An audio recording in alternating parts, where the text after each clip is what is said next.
Everyone says she is the most arrogant consort. Anyone who becomes her enemy will not have a good end. She alone has His Majesty's favor and partiality. But she and His Majesty also hate each other to the point where she would not hesitate to poison herself. To be able to gain a firm foothold in this deep palace, she would not mind getting rid of anyone who dares to stand in her way. She has never been a soft-hearted person, nor will she be in the future. It is only because she, Qi Huang, must become the empress of a nation. The late emperor bestowed upon her the name Huang. A verbal edict was sealed. In the future, no matter which prince ascends the throne, she will be the empress. The Empress Dowager will also cooperate with her, which can protect her Qi family's glory and peace. This is a fate she cannot escape, and even more so, it is her entangled destiny with the royal family. The only pure land in her heart is still the boy who held an umbrella for her in her youth. Thank you for your umbrella. Remember, only when you become strong will others not dare to bully you. She knew this boy was one of the princes. In the future, he must become His Majesty, because only then could she become his empress. She only knew, from the moment she stepped into the palace gates, everything was already destined. In the 7th year of the Shengjing era, noble consort Yuan, Qi Huang, was officially installed as the current dynasty's empress. His Majesty Li Che arrived at Shaohua Palace. The newly appointed Empress Qi Huang did not come forward to greet him. Qi Huang held the imperially bestowed Jiaohua flowers, inviting Li Che to admire their beautiful bloom with her. Li Che wrapped an arm around Qi Huang's waist. He had come today to admire this most beautiful Jiaohua. Qi Huang asked Li Che what the most beautiful flower was like. Li Che pinched her chin. He was just about to gently kiss the most beautiful flower in his heart. Suddenly, a maid's soft call interrupted this tender spring scene. The maid brought a bowl of medicine, saying it was time for the empress to take her medicine. Qi Huang turned her head and sat on the bed. Take it away. She didn't want to drink medicine.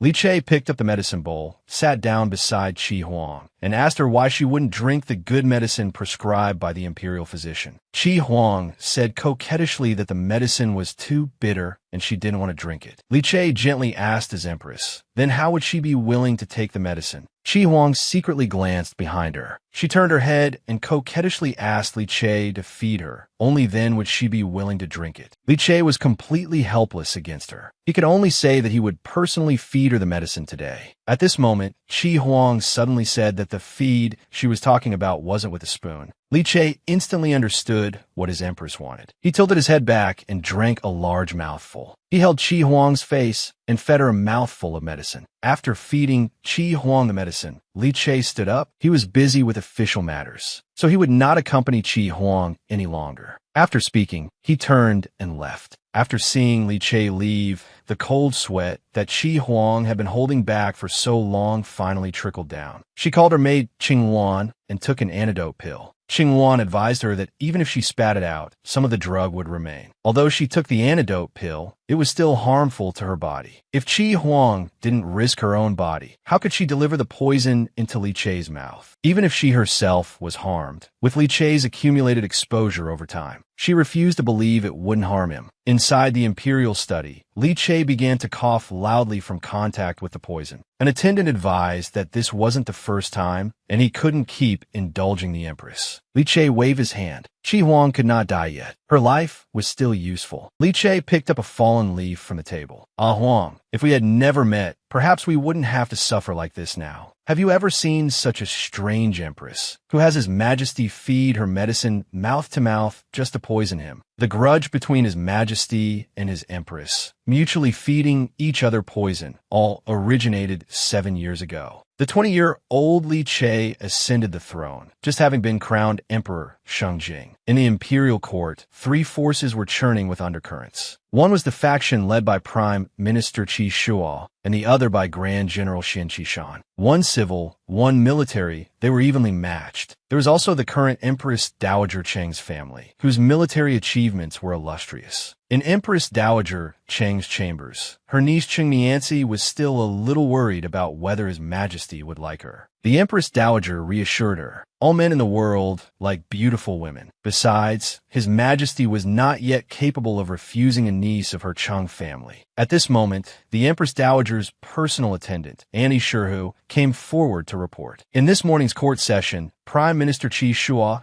led the ministers in proposing that His Majesty install an empress and recommended Qi Shua's eldest daughter, Qi Huang, as the candidate for empress. The Empress Dowager rubbed her temples, somewhat annoyed. What if she insisted on making Cheng Nianzi the empress? Annie Sherhu said that Qi Shua and the others would surely object and would probably jointly cite the late emperor's sacred will. Cheng Nianzi was a little confused about what this late emperor's sacred will meant. Sherhu gave a disdainful smile, saying it was nothing but a far-fetched tale. 18 years ago, the capital suffered a great rain that lasted for half a month. The late emperor and his ministers tried countless methods but could not alleviate the disaster. At this time, a baby girl was born in Prime Minister Qi Shua's household. Simultaneously, the torrential rain suddenly stopped, and a patch of purple haze appeared in the east. Furthermore, this baby girl had a red phoenix tail birthmark between her eyebrows. The Empress Dowager let out a soft snort. She clearly did not believe in such supernatural tales. Although the Empress Dowager didn't believe it, the late emperor named her himself, giving her the name Huang, and he issued a decree on the spot. In the future, no matter which prince inherited the great lineage, Qi Huang would be his empress. The Empress Dowager only thought that Qi Shua was using his daughter to consolidate his position. She relented, saying on the first day of the next month, "Let the Qi family's young lady and Cheng Nianzi enter the palace on the same day. But whether they could become empress would depend on their individual abilities." On the first day of the 9th month, Qi Huang and Cheng Nianzi entered the palace on the same day. They were housed in Shaohua Palace and Xian Palace respectively, both with the rank of consort. That night, Li Che was playing chess with the attendant Chen Ji in the Hall of Mental Cultivation. Chen Ji wanted to take the opportunity to ask Li Che where he would be resting. Li Che didn't say directly, but instead asked with a smile where he should go to rest. His personal guard, Zun Yin, however, told Li Che not to go to either side. Just then, a maidservant suddenly knocked over a tray, immediately attracting the attention of Li Che and Zun Yin. A maid was seen kneeling on the ground, having accidentally bumped the tray. She pleaded for His Majesty's forgiveness. Li Che stared at the kneeling maid. "If you're no good at chores, then you can rub my legs." The maid came forward to gently massage Li Che's legs. Li Che grabbed the maid's hand. A person with such slender, jade-like hands, how could she be a maid? The maid gave a light smile. She lifted her head, the phoenix-shaped birthmark between her eyebrows as vibrant as fire. She asked softly, "Does His Majesty truly not recognize the person before him?" On his wedding night, His Majesty married women from 2 major factions as consorts. He had planned to go to neither, but was sought out by the woman with the phoenix-shaped birthmark, who did not want to be separated from her husband on their wedding night. Qi Huang raised her head to look at His Majesty. Under the candlelight, the phoenix-shaped birthmark glowed red. She asked if His Majesty truly did not recognize the person before him. Li Che gently pinched Qi Huang's chin. The corners of his mouth turned up. He had clearly recognized her. The one with his birthmark between her eyebrows was none other than Prime Minister Qi Shua's daughter, Qi Huang, one of the consorts he had married. Qi Huang no longer concealed anything, rising to her feet and approaching His Majesty. She performed a grand salute. Li Che's tone was calm, but held a hidden storm. Consort Qi should be in her own chambers. How did she disguise herself as a maid to enter the Hall of Mental Cultivation? And who let her in? Qi Huang did not directly answer who let her in. She asked why Li Che must pursue the matter. Her appearing in the Hall of Mental Cultivation, disguised as a maid, was merely to divert attention. What she wanted was simply not to be separated from the Emperor tonight. Li Che had not expected Qi Huang to be so direct. He was somewhat shocked by her words. However, Li Che did not want to get involved with Qi Huang at this time. Trespassing into the Hall of Mental Cultivation was a capital offense. Wasn't Qi Huang afraid he would turn on her? But Qi Huang used the excuse that on a wedding night, if a husband and wife are not together, they are destined to suffer the pain of separation in the future. Since His Majesty would not come to her, she had no choice but to come directly to His Majesty. Li Che saw right through Qi Huang's words. Qi Huang had actually been waiting in the Hall of Mental Cultivation for a while. Why was she so certain His Majesty would not go to her palace? Qi Huang's red lips curved slightly. She was gambling. Qi Huang looked up, her face full of excitement, and said, "Is His Majesty a wise ruler?"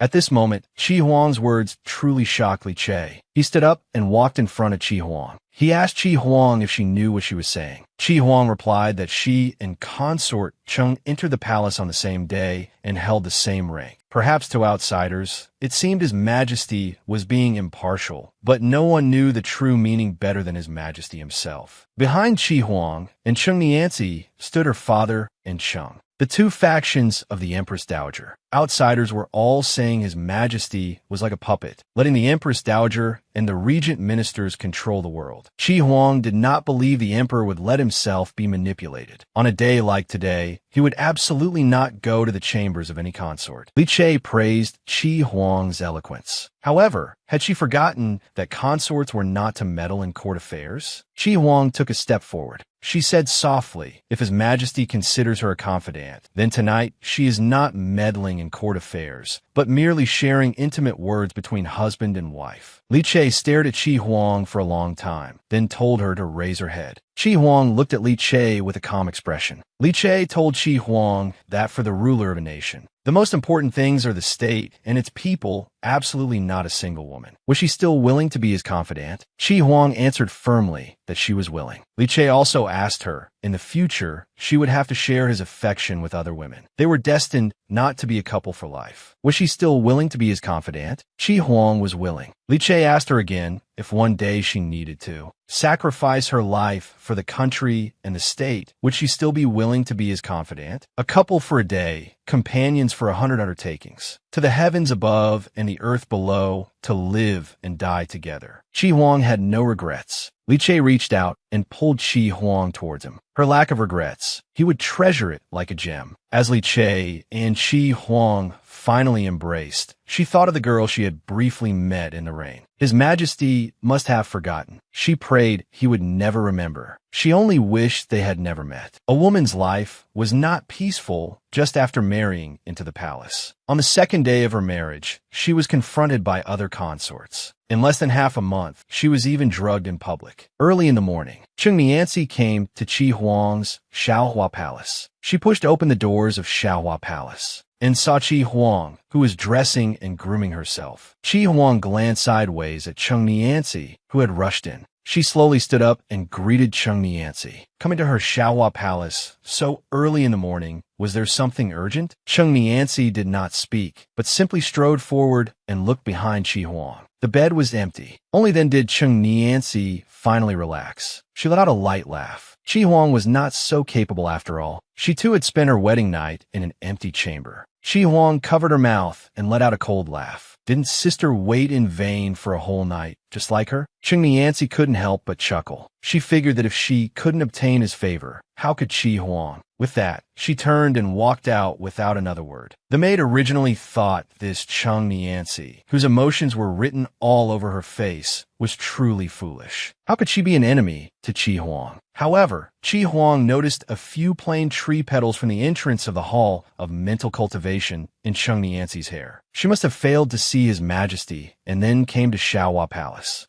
She must have some cunning, just not quite enough. However, Li Che had sent her back early in the morning. Everything was within Li Che's expectations. It seems her father was right. This new emperor was by no means as weak as outsiders claimed, but was incredibly meticulous in his thoughts. At this moment, a maid came to say that the contraceptive soup was ready. The master had said that now was not the time to conceive a royal heir. Before Qi Huang married into the royal family, the prime minister had instructed her that while living with him day and night, she must not develop a single shred of affection. She must always remember her mission for entering the palace. The entire future of the Qi family would change because of Qi Huang. Qi Huang's eyes turned cold. She picked up the bowl of medicinal soup. She could not have the slightest bit of good feeling for him. Just like drinking this bowl of medicinal soup, it must be done decisively. Inside the imperial study, His Majesty Li Che was somewhat bored. He kept toying with a phoenix-shaped jade pendant. It was something Qi Huang had worn since she was a child. She worried that after tonight, she didn't know when she would see His Majesty again. So she let this jade pendant stay with Li Che to express her longing. The guard Zun Yin couldn't help but speak up. Your Majesty, this little trinket is truly beautiful. It doesn't look like something from the palace. Li Che glanced at him sideways. For the sake of his own comfort, he didn't even know the origin of this jade pendant. His words left Zun, Yin looking embarrassed. Li Che stared at the jade pendant in his hand, thinking that Qi Huang was beautiful and also very smart. He wanted to have both her person and her heart. But how much of it was natural and how much was scheming? The greatest taboo was to speculate on the emperor's intentions. For Qi Huang and for him, it was fatal, so he would not see her again. Half a month later, Qi Huang was taking apart a whole string of pearls. She put down the jewels one by one. Her new maid, Hong Wan, was discussing how His Majesty had not stayed overnight recently in any consort's palace, but at least it was a tie with Xian Palace. But Qi Huang stopped them. At this moment, a maid rushed in, holding a small kitten. She had found the maid in the backyard. She begged Qi Huang to let her keep the kitten. Qi Huang thought for a moment. The nights were long, and having a kitten for company wouldn't be bad, so she agreed to keep it. Suddenly, the kitten jumped onto the table and started to sneak a taste of Qi Huang's red date and lotus seed soup. Qi Huang was not angry at all, but instead stroked the kitten and told it to eat more. But suddenly, the kitten started to cough loudly. After struggling a few times, it collapsed on the table. A woman, named by the late emperor at birth and destined to be empress. How many people saw her as a thorn in their side? Just after entering the palace, she was tested by the Empress Dowager to see just how capable she was in this harem. Just as the kitten that had stolen a taste of the lotus seed soup let out 2 wails, it collapsed and stopped moving. Qi Huang's gaze instantly became sharp. At this moment, the maid still didn't know what was going on. Qi Huang told them to leave first. She lowered her head and gently looked at the kitten lying on the table. She gently stroked the kitten with her hand. It's only been 15 days. Not even 15 days in the palace, and they're already so impatient to take her life. Qi Huang silently told the kitten not to worry. She would get this life back for it sooner or later. The sound of a whip cracked. Outside Xiaohua Palace, a crowd was kneeling on the ground. The 2 leading maids of the inner chambers were loudly begging for mercy. Qi Huang looked at this group of people with cold eyes and had Qing Wan and Hong Wan bring out the kitten from before. Seeing the poisoned kitten, the maids cried out that they didn't know how this could have happened. Qi Huang said, word by word, that she didn't expect this kitten to drink this bowl of soup. If she had eaten it, wouldn't the maid's scheme have succeeded?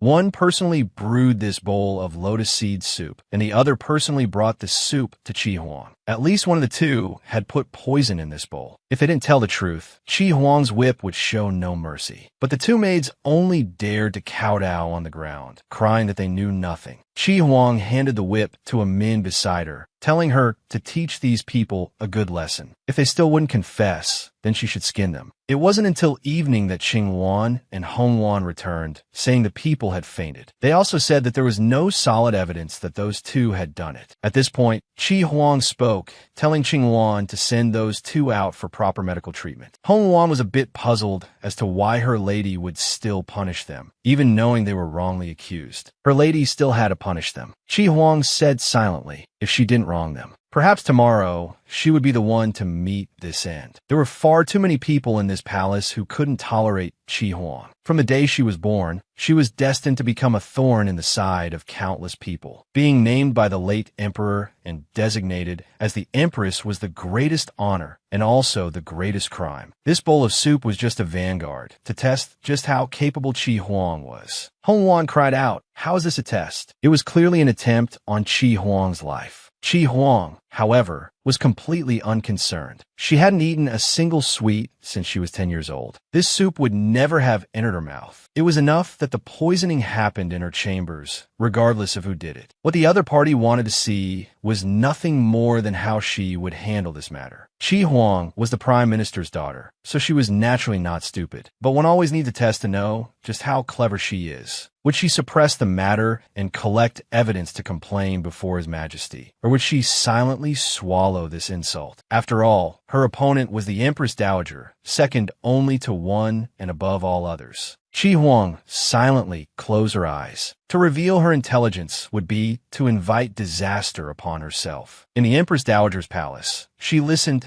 as Shihu reported that Qi Huang had flown into a rage and even whipped the palace staff. She also found it strange The Empress candidate meticulously raised by Prime Minister Shia. Did she really only have this little capability? Sure, who was also suspicious. She felt it was still too early to say. To truly see Qi Huang's true colors, it would require Consort Cheng to test her personally. The Empress Dowager flicked her fingernails. Indeed, what woman in this world is not prone to jealousy? For a woman to survive in the palace, she must feign stupidity to deceive the Empress Dowager's eyes and ears. So, the woman came to the outside of the imperial study to stage a good show with the other consort, a show of consorts vying for favor. Inside Shaohua Palace, although the Prime Minister wanted Qi Huang to have His Majesty's exclusive favor in this imperial palace, the prerequisite for everything was that Qi Huang could survive in this palace. She had to make the Empress Dowager think she was stupid enough, so stupid that she wouldn't even bother to act against her. Only in this way could she live peacefully in this palace. Qi Huang stood up and asked Hong Luan to help her wash up and change her clothes. Hong Luan was still a bit puzzled about what Qi Huang was going to do. Qi Huang chuckled softly. If one wants to be a foolish consort, one can't look the way she does now. Inside the imperial study, an attendant hurried in to report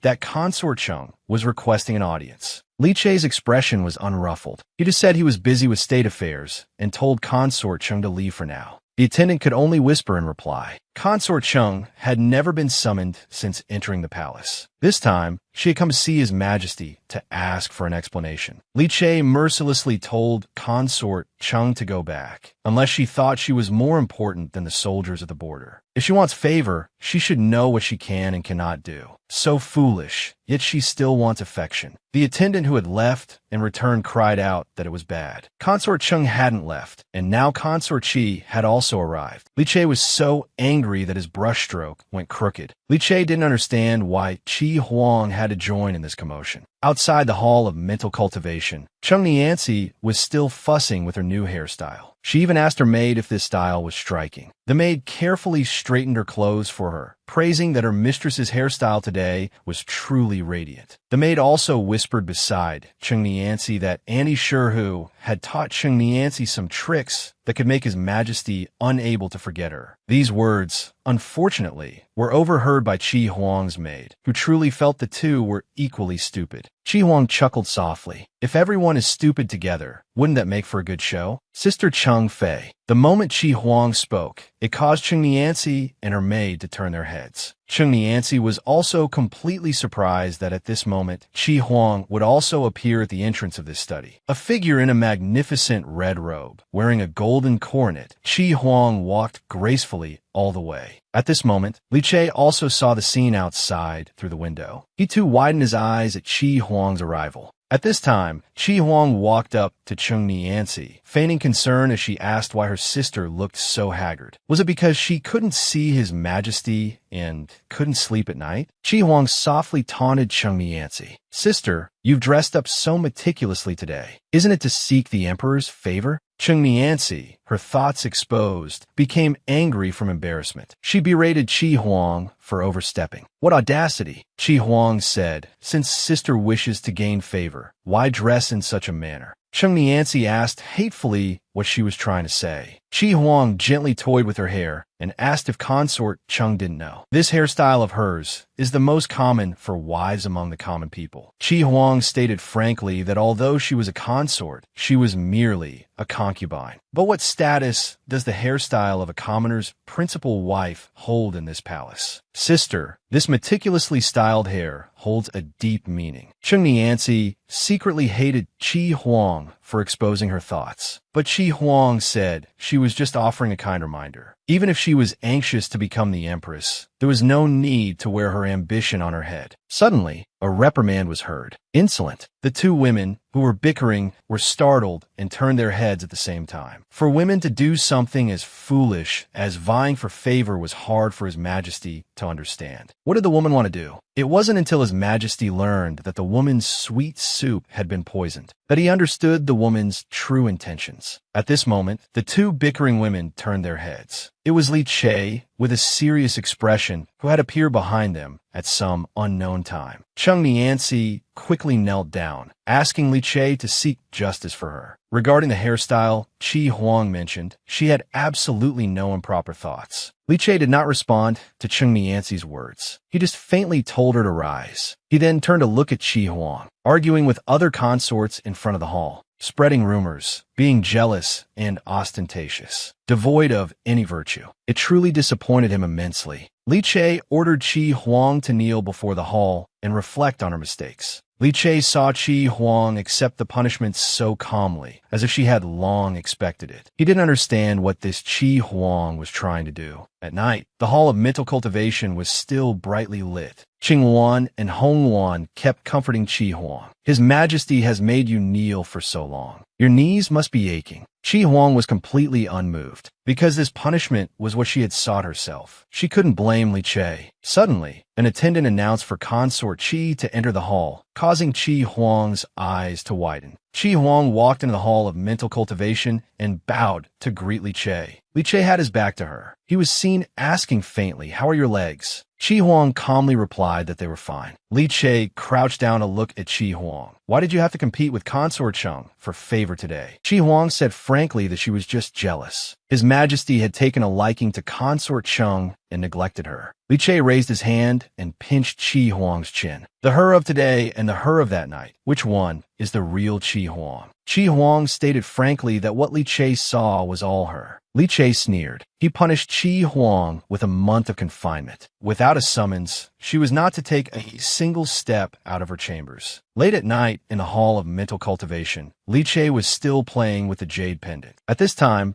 Zun Yin returned to report. When Qi Huang returned to Xiaohua Palace, she set up a cat grave. It was because she found a kitten in the morning and intended to keep it as a pet. Who knew the kitten ate a bowl of Qi Huang's sweet soup and died suddenly. In a fit of rage, Qi Huang punished the servants. "This will surely alarm the entire palace tomorrow." Li Che asked softly. That was Qi Huang's food. Zun Yin could only lower his head and answer yes. Li Che raised the jade pendant in his hand. Only then did he understand Qi Huang's true purpose. He had indeed not misjudged her. Inside Xiaohua Palace, Qing Wan and Hong Wan had just woken up. Suddenly, from behind a plant in the courtyard, Qing Wan brought out a kitten. Surprisingly, this kitten was white with a red spot on its head, somewhat resembling Qi Huang's birthmark. But Qi Huang refused outright. From now on, Xiaohua Palace is not to have any more. Hong Wan knew her lady's temperament. She would never want something that had been taken from her. Wasn't it because of the second young lady from the concubine? Even though she was greatly favored by the prime minister. If it weren't for the trouble caused that year, how could her lady's temperament have changed so suddenly? Who knew this kitten was secretly sent by Li Che? Li Che stroked the kitten, thinking perhaps it wasn't cute enough. The kitten suddenly started meowing loudly at Li Che. As a result, Li Che grabbed it by the neck. He tossed it into Zun Yan's hands and told Zun Yan to take good care of it and train it. Otherwise, it would be punished for defying an imperial edict. For a woman to survive in the palace, she had to establish a reputation as a vicious consort. With the rival consort stirring up trouble, the Empress Dowager also prepared to help spread her ill repute. On this day, inside Xiaohua Palace, Chung Nianzi arrived with pastries, feigning concern. She said Qi Huang's confinement for over 10 days was because of her. She felt bad about it and came specially to visit Qi Huang. Qi Huang knew this Chung Nianzi was here to gloat, telling her there was no need to put on such a virtuous act. There are no outsiders here in Xiaohua Palace to be an audience. Chung Nianzi didn't care what Qi Huang thought of her. She ordered her maid to bring the sweet soup prepared by the kitchen, to serve it to Consort Qi to nourish her body. Chung Nianzi said this tonic had been simmered for 5 hours. She was repaying Qi Huang's malice with kindness. The last time, Qi Huang's sweet soup was poisoned. So this time, what would be in the sweet soup brought by Chung Nianzi? Chung Nianzi smiled lightly. She wouldn't poison it. Qi Huang looked at Chung Nianzi, but said, "How could that be? Sister is joking."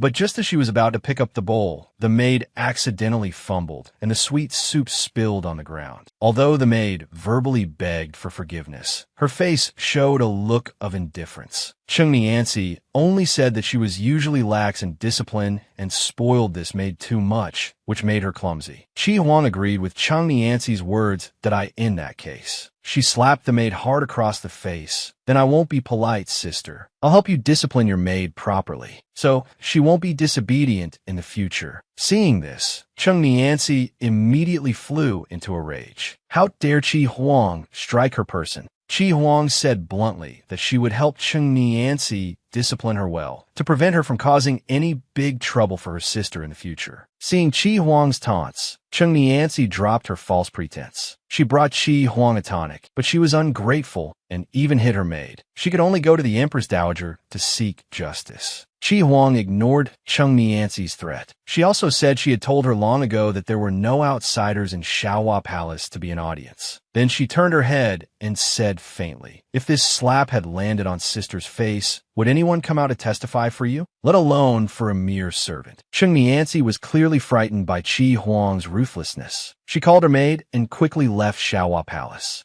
Chi Huang, however, found this consort Chung to be truly naive and cute. But even without this Chung Niancy in the inner palace, others would surely come looking for trouble. Qinghuan looked at Chi Huang and asked, "Will His Majesty, for your sake, give up the entire harem?" Hearing this, Chi Huang couldn't help but be stunned. Li Che, would he? In the Empress Dowager Cheng's chambers, Chung Niancy was recounting what happened today at Xiaohua Palace. Chi Huang had opposed her time and again, showing no regard for the Empress Dowager at all. Empress Dowager Chung picked up her teacup and asked again if what Chung Niancy said was all true. Chung Niancy quickly said that every word she spoke was true. The Empress Dowager could ask around. The Empress Dowager asked Shurhu for her opinion on the matter. This girl from the Qi family can't really be a fool, can she? Shurhu believed that with Chi Huang being so arrogant and domineering, she would surely make many enemies in the palace. Naturally, there would be no need for them to act. Whether Chi Huang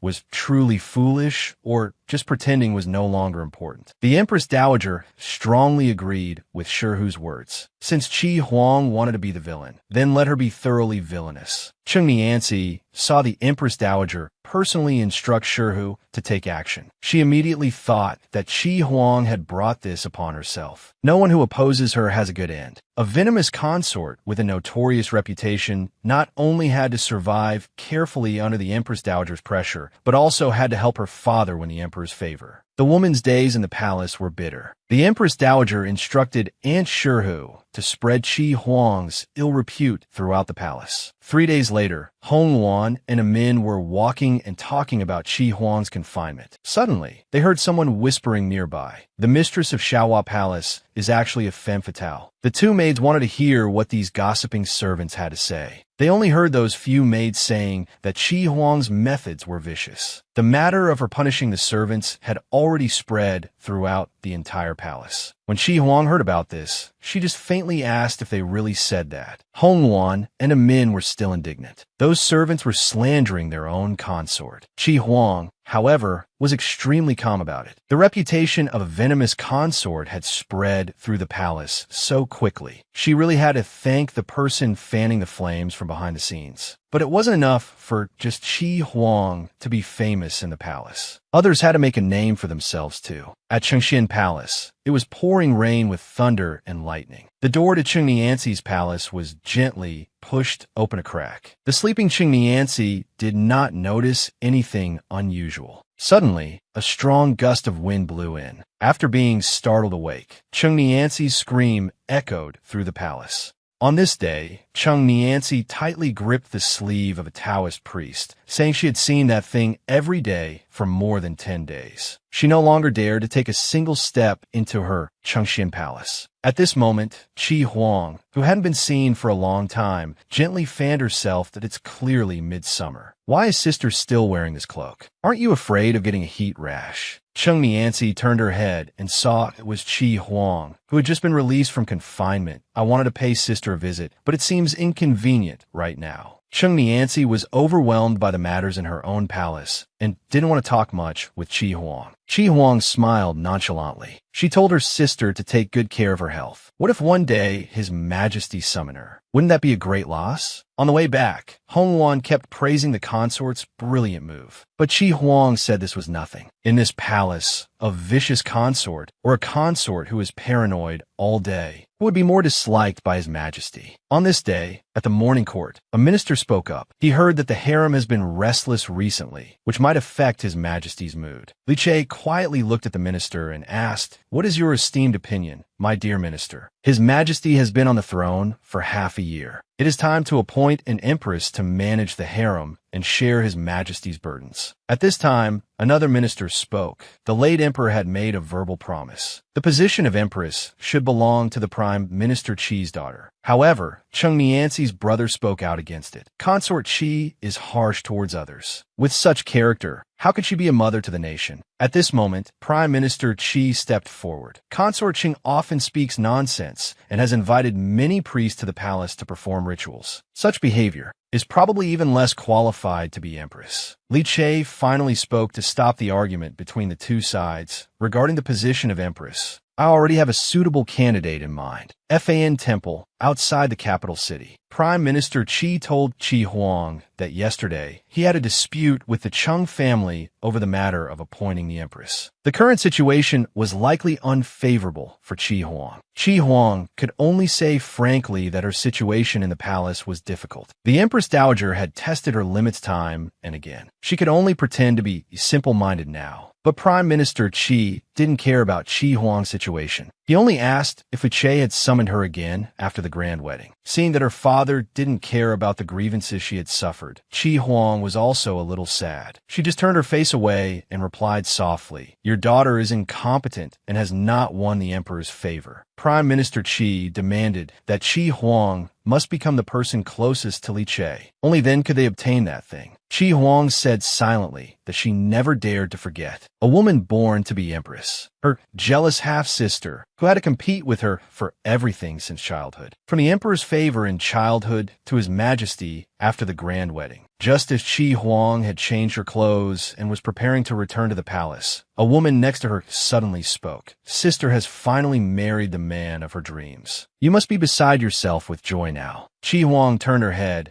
and saw it was the much-favored lady of the Qi residence, Qili. Qili came forward and touched Qi Huang's flowing firefly gauze. The things from the imperial family are so much better than those in the prime minister's residence. However, Qi Li's visit this time was not for an affectionate sisterly reunion. She raised her head and stared at Qi Huang. "All these years, haven't you been preparing to enter the palace to become the empress? How come you're just a consort, Qi?" Qi Huang had never gotten along with this younger sister. She told Qi Li not to speak recklessly, or if she got into trouble, even their father couldn't save her. Qi Li, relying on the prime minister's favor, was fearless. She believed she was no less talented or beautiful than Qi Huang. Why couldn't she be the empress? Qi Huang smiled coldly. Some things are destined by birth and cannot be forced. Although Qi Huang was only born a few days earlier than her, she was destined to marry the most powerful man in the world. Qi Huang gently stroked Qi Li's hairline.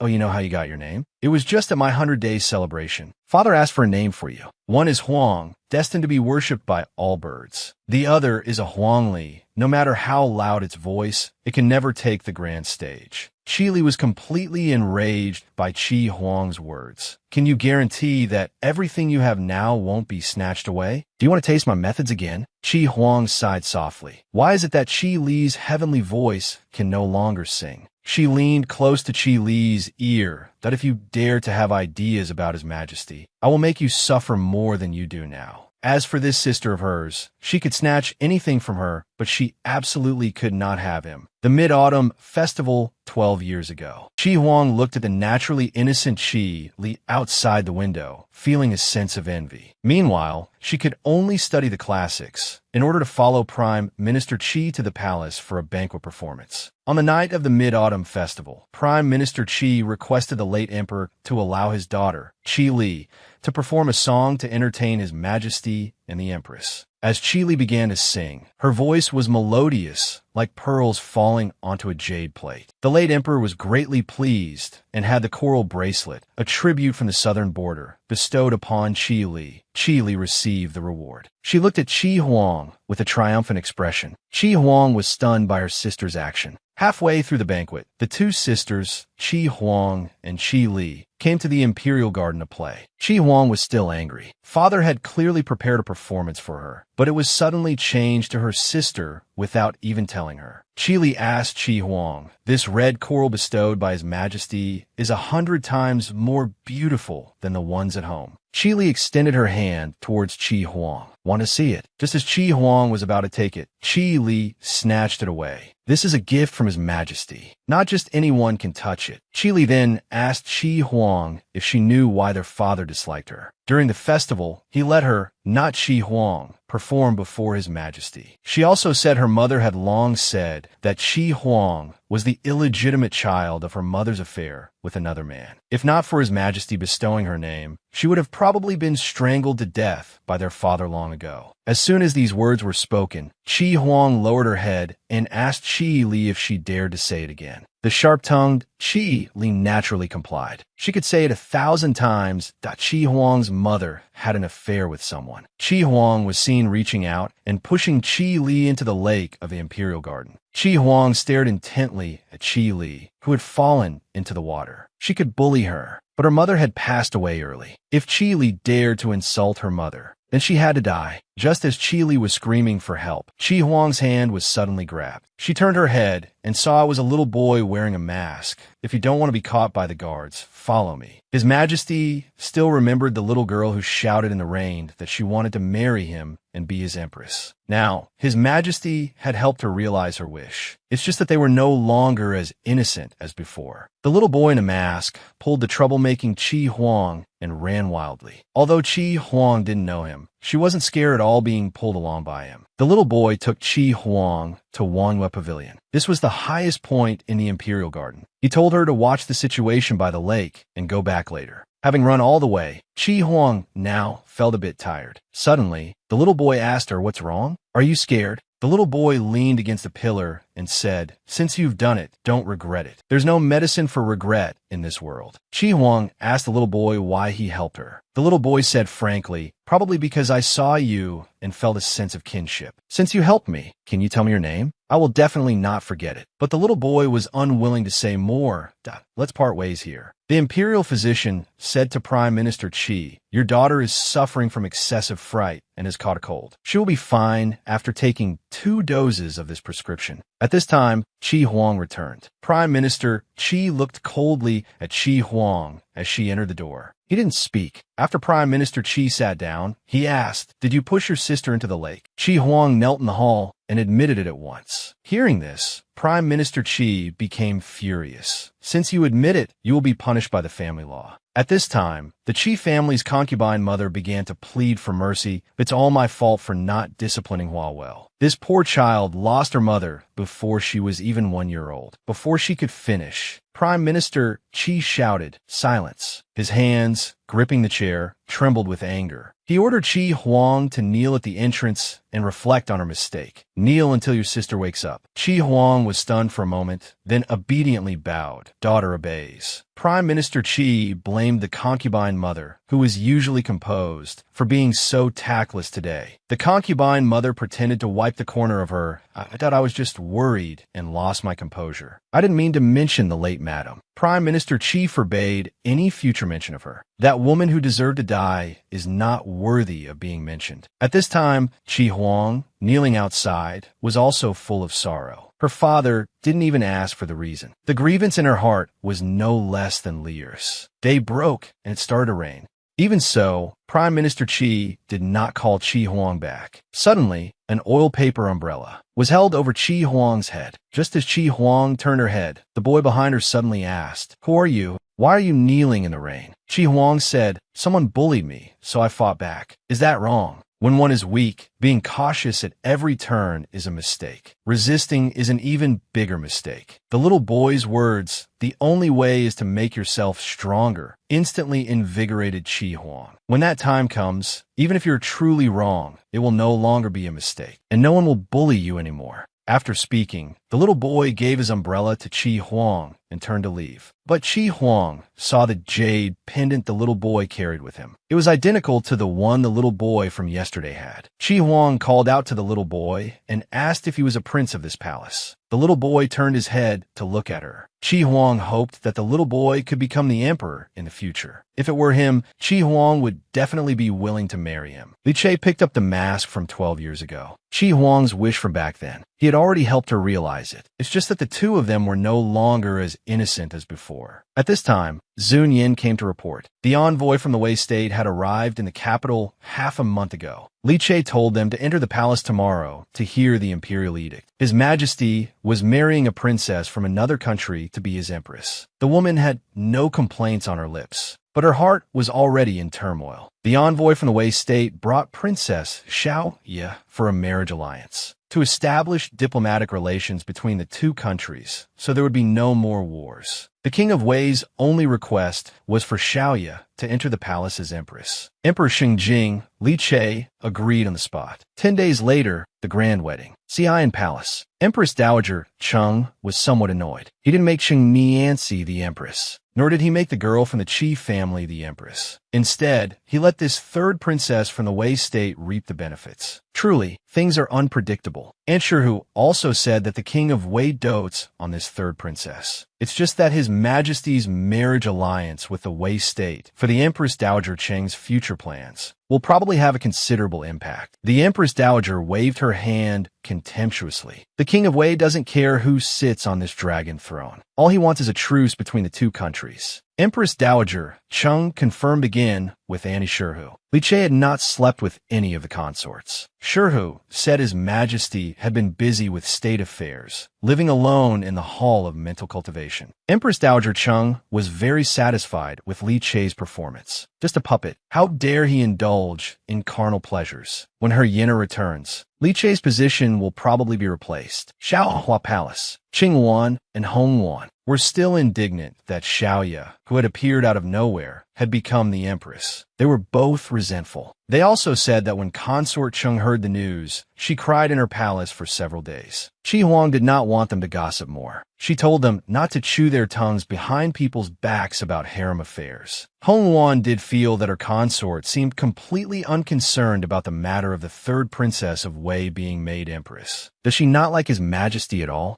Chi Huang, however, saw it clearly. What if she cared? And what if she didn't? Thinking too much about it would only add to her troubles. With that said, she told them to go out and play. She wanted to rest for a while. After the room was empty, Chi Huang curled up into a ball on her chaise lounge, hugging herself tightly. She comforted herself that she would absolutely not let her heart be swayed. The night before the grand wedding, Li Che pulled Zhong Yin along to drink with him. Zhong Yin said that her ladyship consort Cheng knew of His Majesty's grand wedding and had been crying for several days. However, her ladyship consort Qi, contrary to her usual jealous ways, has been claiming illness and staying away these days, paying no attention to harem affairs. But the more Chi Huang was like this, the more Li Che wanted to know her thoughts. He looked at the wedding attire hanging to the side. Many years ago, he had promised it to a girl, to wear it with her. But tomorrow, Li Che looked out the window. He had to break his promise. In the middle of the night, Li Che snuck into Xiaohua Palace. He saw Chi Huang lying quietly alone on the chaise lounge. After Li Che entered, he gently caressed Chi Huang's cheek. He had never forgotten her. Is a Huang. Li Che gently kissed her. It was just that he was now constrained by others at every turn. He was ultimately not in control of his own destiny. After Li Che left, a single clear tear slid from the corner of Chi Huang's eye. She gently wiped the tear from her face. So this is what a heartache feels like. The next day, Li Che married Princess Xiaoya of the Wei state, accepting the obeisance of all officials and the congratulations of thousands. Cheng Nianci said to Chi Huang beside her, back then the late emperor had designated Chi Huang to be the empress. Now, the position of empress belongs to someone else. Cheng Nianci taunted Chi Huang. Shouldn't tears be shed away from outsiders? Qi Huang remained silent no matter what Cheng Nianzi said, but her clenched fists betrayed her. Li Che, having completed the ceremony, led Xiaoya past the two of them. Li Che inadvertently cast his gaze over. The new empress, Xiaoya, beside him, sharply noticed it. The emperor, who was not in control of his own destiny, and the woman filled with resentment, met at Wanwei Pavilion, where they had been 12 years ago, just as the two were confiding in each other. They were unexpectedly spied upon. On the wedding night, Li Che and Xiaoya each drank the nuptial wine. Xiaoya said Li Che must be tired today and asked to serve His Majesty in disrobing. Li Che instead asked his new empress, "This place is very far from the Wei state. Doesn't the empress miss home?" Xiaoya replied that a woman's life is all about seeking stability. Since she has already become Li Che's empress, then this place is already her home. Li Che clearly did not quite believe Xiaoya's words. Does she have no attachments at all in the Wei state? Not even a certain object or a certain person? Xiaoya was stunned for a moment. The things she was attached to in the Wei state were all brought over with her dowry. After hearing this, Li Che got up to leave. He would rest elsewhere tonight. Xiaoya curtsied and respectfully saw His Majesty off. After Li Che left, the gentle and obedient Xiaoya immediately put on another face. She took out a scented sachet and murmured to herself. Since her love was destroyed by this political marriage, then she would also, bit by bit, personally destroy Li Che's love. Zhongyan saw that Li Che was not staying the night at the Empress's place and asked if it would be inappropriate. Li Che gave a cold smile. This Empress seems intelligent and reasonable, just like Consort Qi that night. It's just that Consort Qi was half truthful and half false with him, whereas the Empress's obedience was too perfect, as if it had been rehearsed for a long time, just waiting to be performed for Li Che today. The Imperial Garden. Unable to sleep, Qi Huang carried a palace lantern and wandered in this garden. Before she knew it, she looked up and found she had walked to Wanwei Pavilion. Qi Huang couldn't help but give a bitter smile. Well, since she was here, she might as well go and sit for a while. Qi Huang sat in the pavilion. He has probably long forgotten this place. Suddenly, a voice was heard. In the dead of night, for a woman to appear here alone is somewhat inappropriate, isn't it? Qi Huang was startled and turned to look. It was Li Che in a long robe, fanning himself and looking at her. Consort Qi is not resting in her chambers at this hour, but has come here instead. Qi Huang saw that on his wedding day, Li Che was surprisingly not in the Empress's palace. She bowed her head and curtsied. Why is His Majesty not accompanying the Empress today? Li Che did not answer, only saying that he felt troubled today and walked here without realizing it. Qi Huang was even more surprised. Could it be that Li Che? She saw Qi Huang's red lips part slightly. Does Your Majesty still remember this place? I have never forgotten it in 12 years. Qi Huang's heart couldn't help but pound wildly. Could it be that he really has never forgotten me? At this moment, Prime Minister Qi's voice rang in her ears. Daughter, you are with him day and night. You must not develop feelings. You must always remember your mission for entering the palace. Qi Huang immediately clenched her hands. She had intended to turn her head away, to take this opportunity to suppress the fluttering in her heart. Unexpectedly, Li Che suddenly hugged her tightly from behind. He told her not to go. Qi Huang felt her heart had fallen. Li Che whispered in Qi Huang's ear, Huang, do you resent me? Qi Huang lowered her eyes. At this moment, your subject dares not resent you.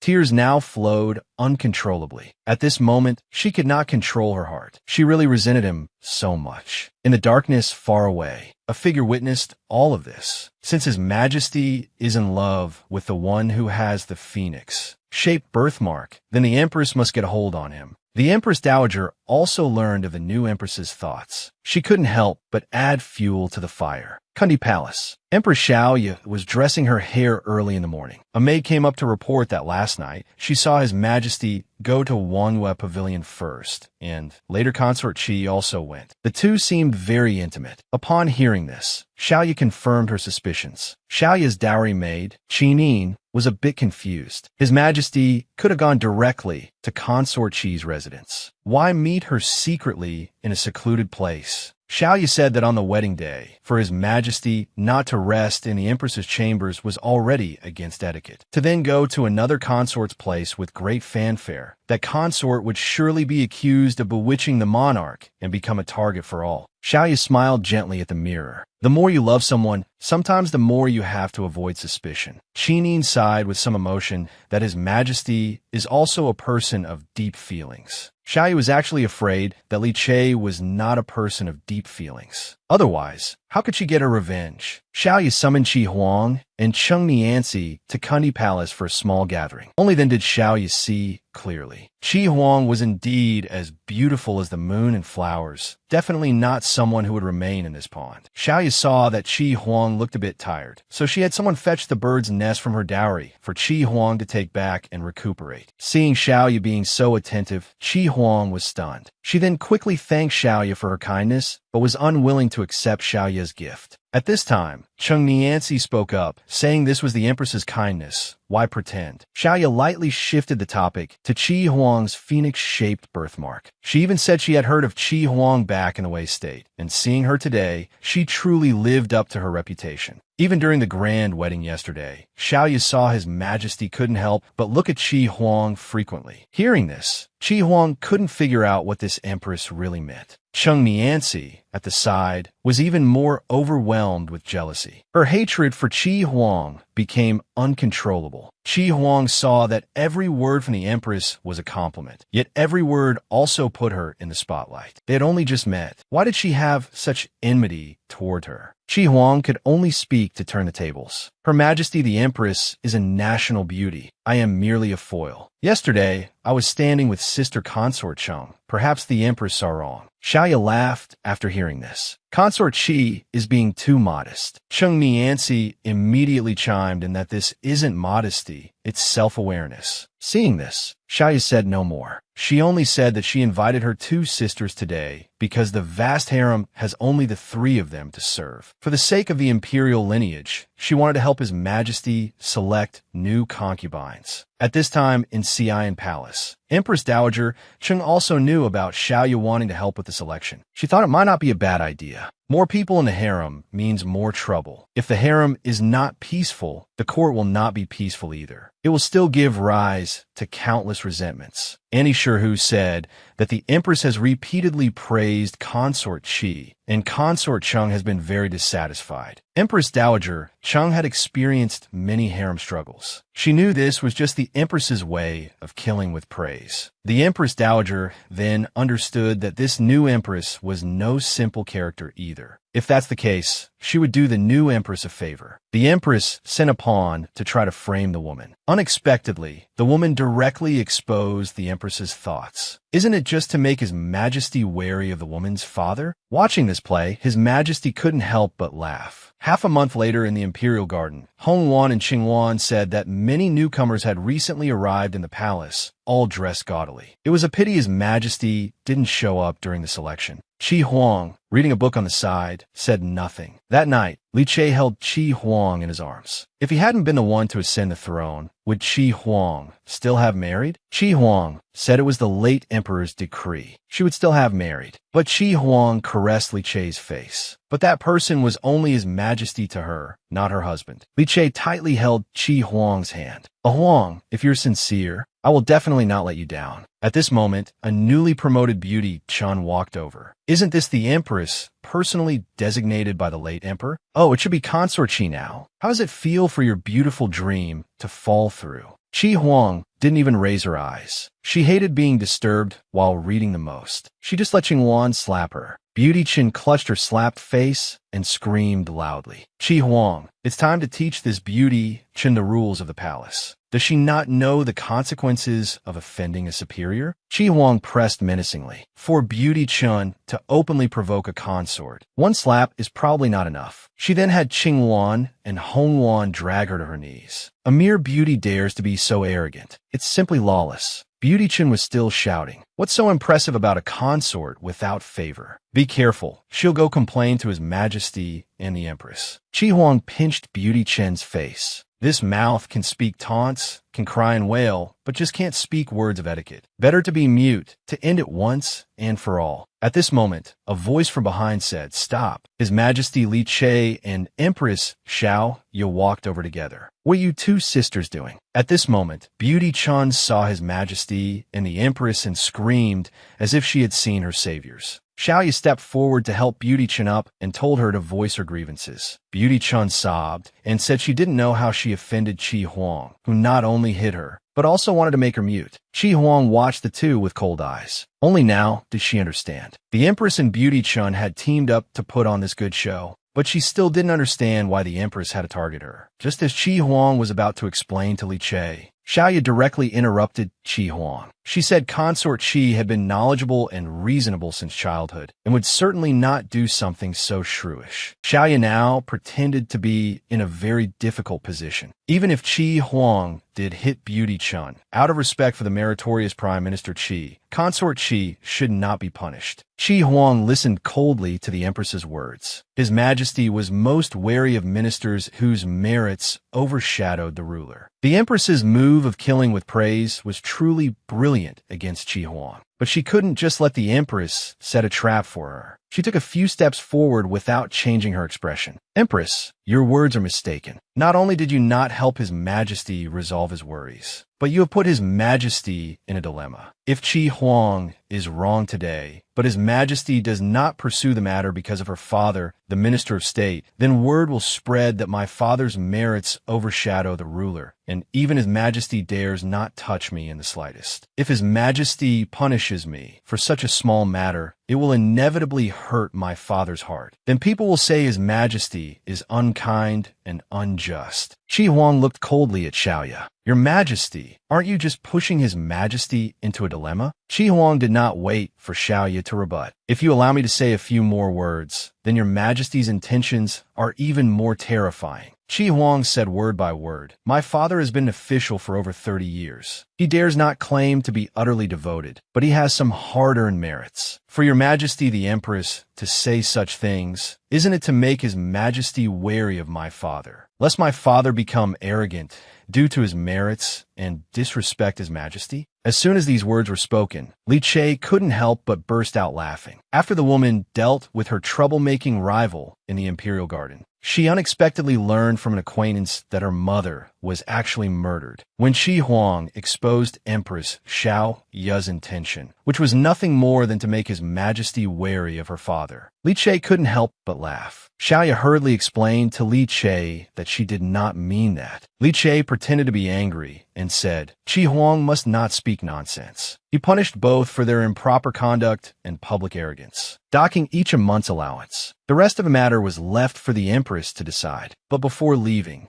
Li Che said to Shia, "There's always been a distinction between the superior and the inferior. As the head of the 6 palaces, Shia should know what to do." Shia watched the departing Li Che and sighed inwardly. This emperor was also quite skilled. He indulged Chi Huang in pointing the spear at her, and even left the remark, "There is a distinction between the superior and the inferior," meaning she was not to touch his consort Chi. But it was impossible for this to stump Shia. There was still a long road ahead. Inside the Prime Minister's residence, Chi Li held a painting and excitedly found Prime Minister Chi, asking him to look at her new work. Prime Minister Chi looked up and was instantly shocked. The painting was clearly of the current emperor, Li Che. Chi Li also said she only took a peek. Wasn't the painting quite lifelike? Seeing this, Prime Minister Chi knew his second daughter had developed feelings for His Majesty. Chi Li believed that her father wanted her to marry the best man in the world, and she thought only His Majesty was a match for her. Prime Minister Chi immediately spoke out in opposition, telling Chi Li she must not have such thoughts. Chi Li just wanted to compete with Chi Huang. Why could she marry His Majesty, but she couldn't? Prime Minister Chi slammed the table in anger. This matter was not up for discussion. He grabbed Chi Li. He told her seriously that he would help find the good man Chi Li wanted, but it absolutely could not be His Majesty. In the palace, Li Che again found Zhong Yan for a drink. He was somewhat uneasy about Chi Huang's change. 12 years ago, she was a timid little girl, but now she handles people with ease. Zhong Yin teased, but His Majesty likes it, doesn't he? Men always say no with their mouths, but their bodies are very honest. At this, Li Che suddenly stood up. After all the trouble the Empress caused today, he now had an excuse to visit Xiaohua Palace. Inside Xiaohua Palace, Qinghuan and Honghuan saw His Majesty arrive and became flustered. Li Che asked why he didn't see consort Qi come out to greet him. Qinghuan boldly replied that her ladyship had already gone to sleep and asked His Majesty to come back another day. Hearing this, Li Che felt something was strange. He pushed the door open and walked in alone. The hall was empty. At this time in the imperial garden, Lan'er, the daughter of Qi Huang's wet nurse, said to Qi Huang, "Your ladyship, if it weren't for the incident in the imperial garden today, I might never have had the chance to see you again." Qi Huang was exceptionally happy to see an acquaintance in the palace. She quickly asked how her wet nurse's health was. Lan'er said with some sadness that her mother's health was still robust, but her voice was getting worse. Qi Huang quickly asked why. When she was little, her wet nurse often told her stories. Mentioning this, Lan'er suddenly looked downcast. She was about to tell Qi Huang a secret that had been hidden for more than 10 years. Her mother was not driven out of the residence for theft, but because she accidentally discovered the truth about the late madam's murder. Qi Huang never expected this and was instantly shocked. With the emperor's grace and favor, the woman would have the capital to avenge her mother. So she could only give up her father's mission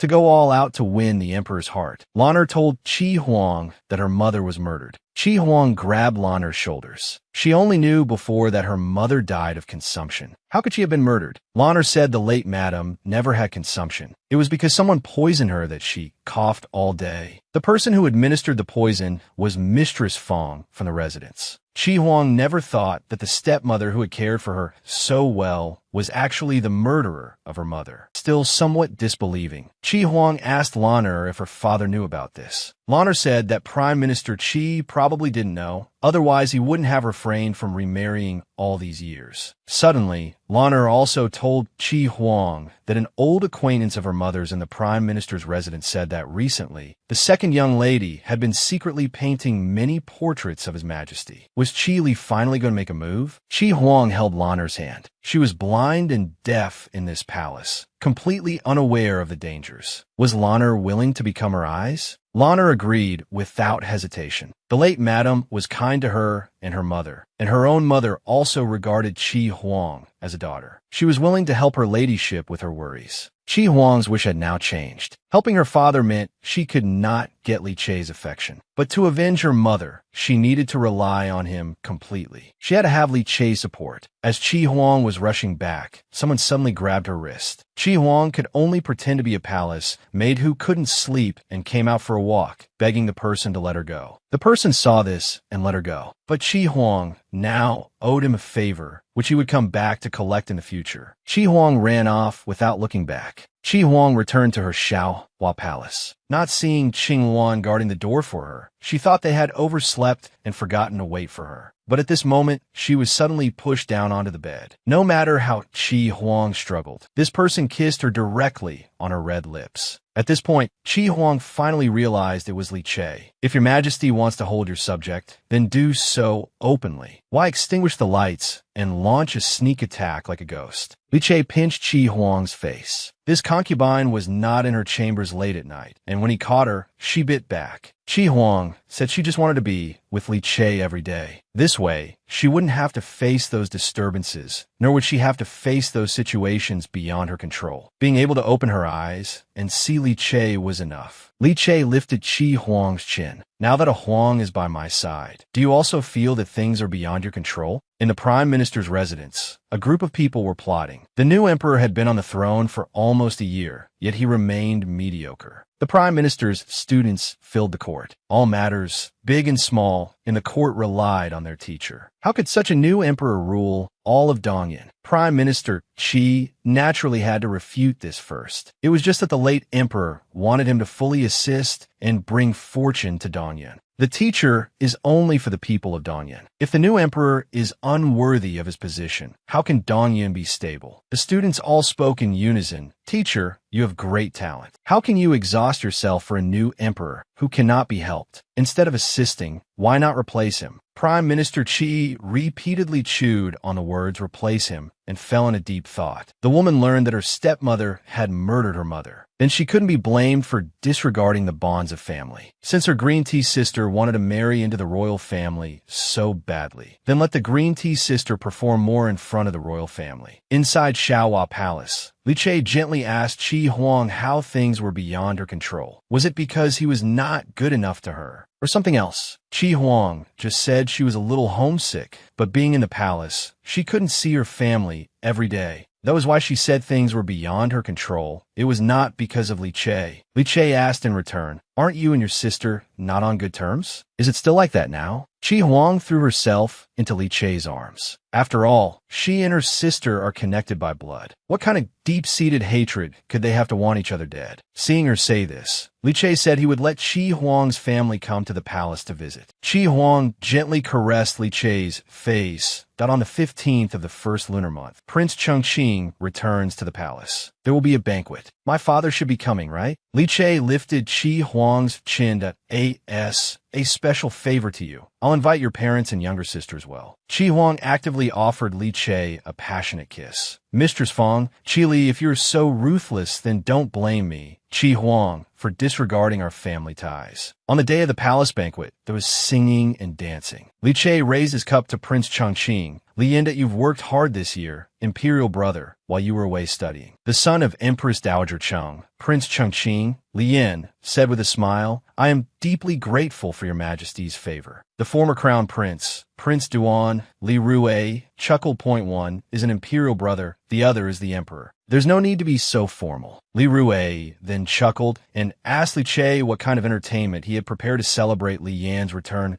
Tea won't do, to just find some common performers to muddle through. Cheng Nianci was whispering with other consorts at this time. This Li Rue was deposed precisely because of his lechery. He loves to collect beautiful women, but gets tired of them quickly. Li Rue was seen waving his hand. Why not ask Li Che's consorts to display their talents? It would be a way to liven things up for everyone. Hearing this, Li Che's face showed no expression. However, Xiaoyu was very interested in this topic. Instead of competition, why not just pick the most outstanding consort? Xiaoyu covered her mouth and smiled gently. Consort Qi has devastating beauty and a rare phoenix birthmark. I hear she is multi-talented. Why not take this opportunity to show it off? Xiaoyu then turned to look at Li Che. Li Che did not object, only saying that the empress could make the decision. At this time, a maidservant beside them whispered, Her ladyship, Consort Qi, has not arrived yet. At these words, everyone was shocked, but Qi Li was secretly delighted. This Qi Huang was just arrogant from being favored. This was the perfect opportunity for her. Outside the hall, Hong Wan was very anxious. Today is a royal family banquet. If we are late, it will be a breach of etiquette. Qi Huang, dressed in a simple green dress, was not in a hurry. If we go now, the timing will be just right. At this moment, Qi Li stood up. For my elder sister to be absent without reason is a serious breach of etiquette. To express my apology, I am willing to perform in my elder sister's place to celebrate Prince Chengqing's joyous return to the capital. At this, Prime Minister Qi spoke up to stop her, telling her not to cause trouble. Qi Li ignored him completely. Li Rue, at the side, teased, Prime Minister, with such a beautiful second daughter, why hide her away? As Qi Huang reached the entrance, she heard the sound of singing. Hong Wan found the singing a bit hoarse and not clear enough. Qi Huang smiled coldly. That's Qi Li's voice. Even with a damaged throat, she's still trying so hard. It must be difficult for her. After so many years, she still loves the limelight so much. Let her perform to her heart's content at the banquet. The trap has been set. The green tea sister performed with all her might before His Majesty, but the one who took a liking to her was the greedy and lecherous prince. This was all part of the woman's calculation. She was determined to step on her green tea sister's head. Inside the palace hall, Qi Li was trying her best to showcase her singing voice. She wanted to attract Li Che's attention. When the song ended, everyone was amazed. Li Che couldn't help but praise. The Qi family's second young lady is also very talented. Although Prime Minister Qi said, Thank you for your high praise, Your Majesty. On this occasion, Qi Li should not have stolen the show. Qi Li didn't care what her father was thinking. She stated directly that the lyrics of her song were her true feelings. Suddenly, Qi Huang's voice was heard as, Oh sister's throat has recovered so well. I could hear your beautiful singing from outside the hall. Chi Huang was seen smiling gently. I was feeling tired today and caught a cold yesterday. Please forgive me, Your Majesty. Chi Li shot her sister a cold smile. You have great timing. Li Che coughed lightly. Since you're late, hurry back to your seat. Li Rui saw Chi Huang from afar. What a stunning beauty. At this time, Li Yin said to Li Rui with a smile, Imperial brother, haven't you noticed? The Qi family's second young lady and consort Qi bear a 5/10 resemblance. She's also a rare beauty. Li Rui suddenly realized, if he could take this second young lady into his manor, it could somewhat satisfy his desire. Li Rui then spoke up and asked Prime Minister Qi, may I ask if the second young lady is betrothed? Prime Minister Qi looked at Li Rui, opened his mouth, but said nothing. Qi Huang then interjected, my younger sister is not yet betrothed. Is Prince Duan thinking of arranging a match for my sister? Li Rui immediately came to the center of the hall and asked Li Che for permission to marry the Qi family's second young lady as his princess consort. I ask for your majesty's approval. At this, Prime Minister Qi could no longer sit still. He stated directly that his young daughter was naive and ignorant of etiquette and was not worthy of Prince Duan's status. At this point, Li Yin stepped in to smooth things over. Imperial brother, you are usually so mild-tempered. Why are you so impulsive today? Today, with both families present, on such a beautiful day, wouldn't it be better to compose poetry? Hearing Li Yin speak, Qi Huang was suddenly shocked to realize that this was the man who had grabbed her in the imperial garden that night. Xiaohua Palace. Qi Huang was a little worried that the person that night was actually Li Yin. She hoped he hadn't recognized her voice, otherwise it would cause a lot of trouble. Just then, a commotion was heard outside, startling Qi Huang, who was about to rest. It turned out to be Qi Li, who had come looking for her. Qi Li rushed in and started cursing. I didn't realize you had such tricks up your sleeve, Qi Huang. Did what happened at the banquet today have anything to do with you? Qi Huang chuckled lightly. How could I possibly influence a prince and make Prince Duan propose marriage? She helped Qi Li straighten her messy clothes. Now that Prince Duan has taken a liking to you, you can become Princess Duan. This is a supreme honor. Qi Li grabbed Qi Huang's wrist.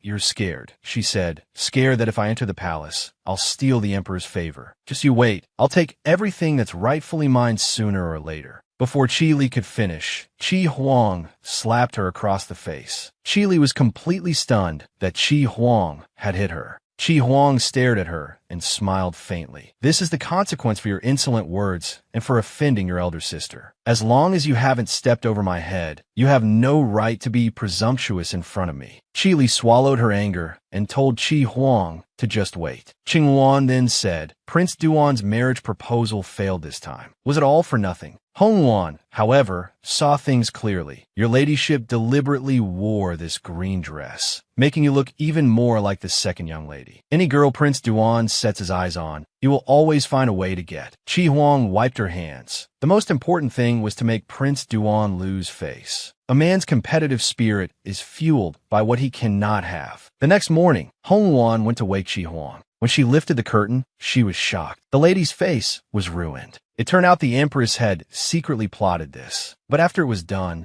the Empress immediately turned on her, demanding the consort who did the deed to go and confess her crime. The Emperor, Li Che, rushed to Xiaohua Palace. As soon as he entered, he asked how Qi Huang was. Qing Wan and Hong Wan knelt on the ground and told Li Che to see for himself. Through the gauze curtain, Qi Huang could be vaguely seen curled up. Just as Li Che was about to pull back the curtain, Qi Huang stopped him, saying she was hideous at the moment. Li Che chided Qi Huang for talking nonsense and pulled back the gauze canopy directly. He gently pushed aside Qi Huang's hair, only to see her cheeks covered in red pustules. Qi Huang turned her head, not letting Li Che see her face. Someone like me is no longer fit to serve your majesty. Li Che told her not to belittle herself. But Qi Huang said softly, if this is the case, how long can your majesty pity me? A day or two, or a year or two. Pity. Li Che's voice suddenly turned cold. My birth mother was a talented lady of low status. She was only granted the title of Changzai because she gave birth to a prince. Since I was a child, I knew I was different from my other brothers. Whether it was scornful looks or bullying, I had to endure everything. I had to be more sensible, more obedient. Only then could I avoid punishment and not become a pawn in the harem struggles. Everyone who was kind to me did so out of pity, not affection. Pity is just the posture of a victor, and the strong do not need the pity of others. Only then did Chi Huang realize she had touched upon Li Che's past, and she quickly apologized to him. Li Che looked at Chi Huang that on our wedding day, a couple for a day, companions for 100 lifetimes. Were those words from your heart, Chi Huang? Chi Huang nodded earnestly. Li Che only wanted Chi Huang's heart. As long as her heart was with him, he could forgive anything else. Meanwhile, at Kundi Palace, Empress Shia sent Beauty Chen a blood-activating ointment. Apply it, and the swelling will subside in half a day. Shia advised Beauty Chen not to oppose Chi Huang. Otherwise, even she couldn't protect her. She then grasped Beauty Chen's hand, saying that Beauty Chen looked very much like her cousin from her homeland, which was why she felt so close to her. But she also told Beauty Chen not to provoke Chi Huang. After all, her family is prominent, and she has the emperor's favor. Shia said softly, "How long can one last by serving others with just their looks?" Shia turned to look at Beauty Chen. "Sister, your face is beautiful, but if it gets injured one day, it won't be so pretty anymore." Beauty Chen was finally awakened by Xiaoya's words. At this time, the imperial physician reported to Li Che that the rash on Consort Chi's face was caused by a poison applied to her skin. Fortunately, the poisoning was not deep, and with careful treatment, there was a 30% chance of recovery. Zhong Yin, however, said that all of Chi Huang's cosmetics had been checked and nothing was abnormal. Qing Luan then said, "Could it be last night's washing water? I added a few drops of floral water to it." The imperial physician tested it and confirmed it was indeed the floral water. Hong Luan then remembered that when she went to the Department of Household Affairs to collect items yesterday, she had bumped into Beauty Chen's maid. Everything she was holding fell to the ground. In the Imperial Garden, Empress Shia was strolling with Beauty Chen. At this moment, Beauty Chen asked ingratiatingly, "How did your subject do this time?" Shia asked in surprise this time, "What is Beauty Chen talking about?" Beauty Chen quickly said, "Consort Chi's face. I did as you instructed, your majesty." Shia feigned great anger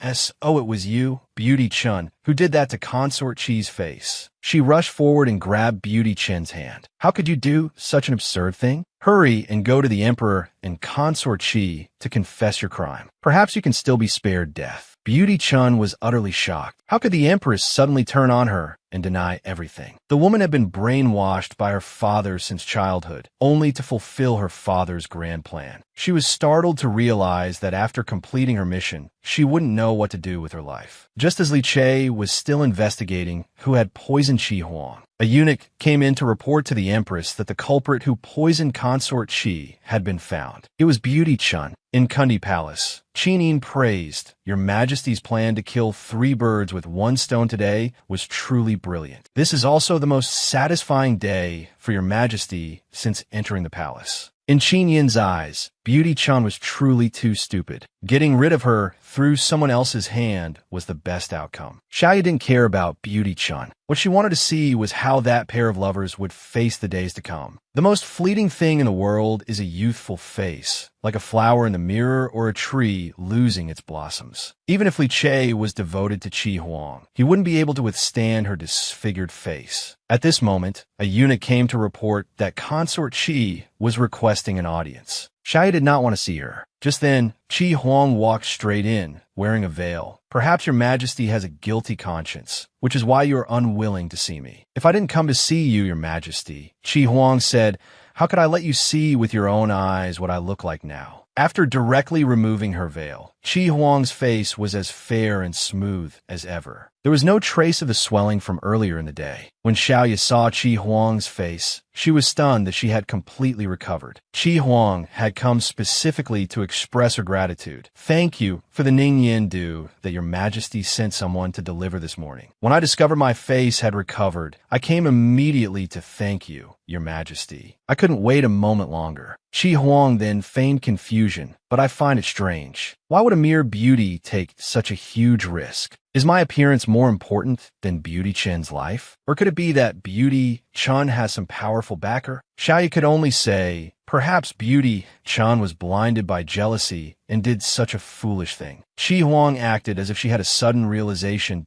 In this harem, one doesn't need a reason to want someone dead. No reason is needed at all. Qi Nin was very displeased with Chi Huang coming to cause trouble. She was obviously just pretending to be poisoned. This Chi Huang was far more calculating than Xiaoya had imagined. To deal with her, they would have to use unconventional methods. One day, Prime Minister Qi paid a sudden visit. When Chi Huang came out, ready to greet Prime Minister Qi, she found that an uninvited guest had also arrived. She saw Qi Li and Prime Minister Qi sitting on chairs. Seeing Qi Li had come to her, Chi Huang thought, she's arrived at just the right time. At this moment, Hong Wan reminded her, at noon, you must remember to go to the Imperial Garden with His Majesty to admire the crabapple blossoms. Qi Li then stood up to leave, letting her father discuss important matters with Qi Huang. Prime Minister Qi picked up his teacup and spoke, I heard about your face a few days ago. Qi Huang had smelled something strange as soon as she got the floral water. This time was just a desperate measure in an emergency. But Prime Minister Qi stated bluntly, I sent you into the palace not to scheme against the women of the harem. Do not delay the most important matter. Qi Huang could only say, your daughter has never forgotten. But Prime Minister Qi changed the subject. Has Li Che come to trust you completely now? Qi Huang was a bit embarrassed. Li Che is very good to me. He almost always stays the night here and is somewhat distant from the other women in the harem. But because of this exclusive favor, it's difficult to move in this harem. I'm being undermined at every turn. Prime Minister Qi, however, didn't care about these harem disputes. He only cared about Qi Huang obtaining that item as soon as possible. After it's done, if you want freedom, if you want to leave Li Che, I can help you. Only then did Qi Huang understand. She had always been raised to become the Empress, but she had never thought about what would happen to her and Li Che after the mission was complete. Prime Minister Qi patted Qi Huang's head, telling her not to overthink it. Her greatest mission was to complete the plan. The scheming younger sister used every trick in the book to try and attract the Emperor's attention. Unfortunately, the Emperor only admired her older sister. The younger sister, furious and heartbroken, wandered aimlessly through the palace. Suddenly, someone called out to her, making her panic. In the Imperial Garden, Emperor Li Che was enjoying some tea. Just then, a voice was heard. The crabapple blossoms are in full bloom, yet there is no one by your majesty's side to appreciate them. What a pity. Qi Li curtsied delicately to Li Che. Li Che was a little surprised. Why is the second young lady Qi here? Qi Li said she had come specifically to seek His Majesty's guidance. Li Che told her to speak. She explained that she was in love with a man who was already married, but she was willing to be his concubine.